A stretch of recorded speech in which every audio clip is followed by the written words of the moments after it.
Hey Kitty, can you read me a story, please?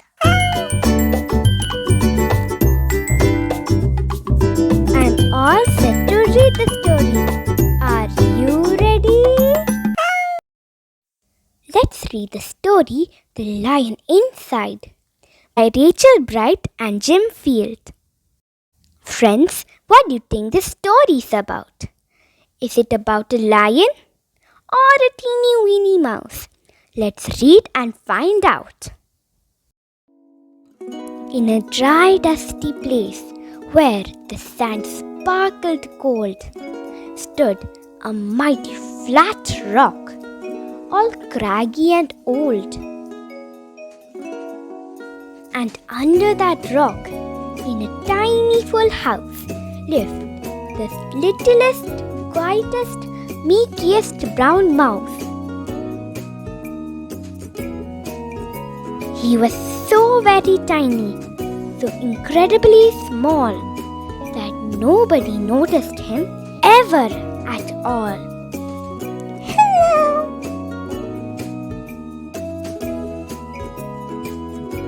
He got trod on and sat on and missed out for stuff, ignored and forgotten. Ouch! Yes, mouse life was tough. Meanwhile, far above, on top of the rock, times were quite different. It was 9 o'clock. This huge toothsome creature made sure everyone saw how important he was by how loud he could roar. He was head of the pack.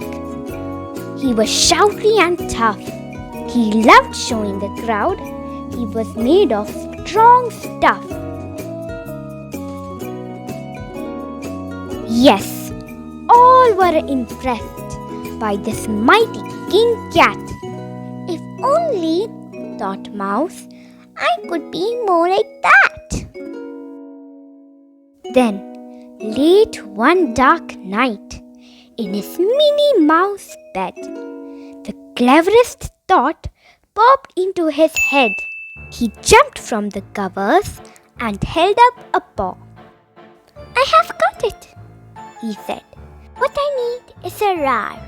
Roar! I mean, what if this mouse with a weeny squeak was a little more grrr and a little less meek?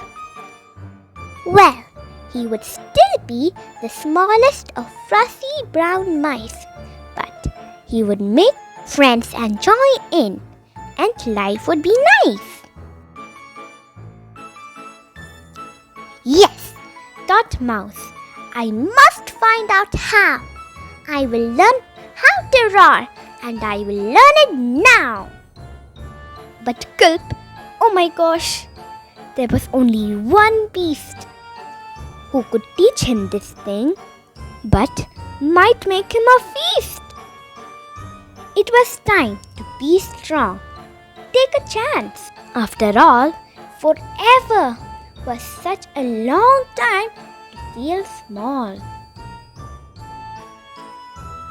So he made himself brave, and he thought like a winner. He set off for the top, hoping not to be thinner. It felt like the scariest thing he could do. But if you want things to change, you first have to change you. The further he climbed, the closer he got to the slumbering lion, reclining on top. Then, at last, as he stood on his tippy toes, he found himself suddenly nose to nose. Ahem. Gulp. Pardon me. Wake up, Mr. Lion. You have got company. Squeak, Mr. Lion. What I have come to you for is Squeak! Do you think you could teach me your roar? A silence befell. That twinkling plain Lion opened his eyes and puffed out his mane. Time slowed right down. Why, it felt like a week. Then he opened his mouth and leaned out an eek! The lion was shaking, his paws all a fumble. He was backing away with a scrambling tumble. "Don't hurt me," he whimpered. "Oh, try to be nice." Well, my goodness, this lion was frightened of mice. Don't worry, Mouse peeped. I'm a friend, not a foe. Let's rock this together. We'll have fun, don't you know? That was a magical moment for sure, when Mouse didn't feel at all small anymore. He had found his true voice and learned to speak out.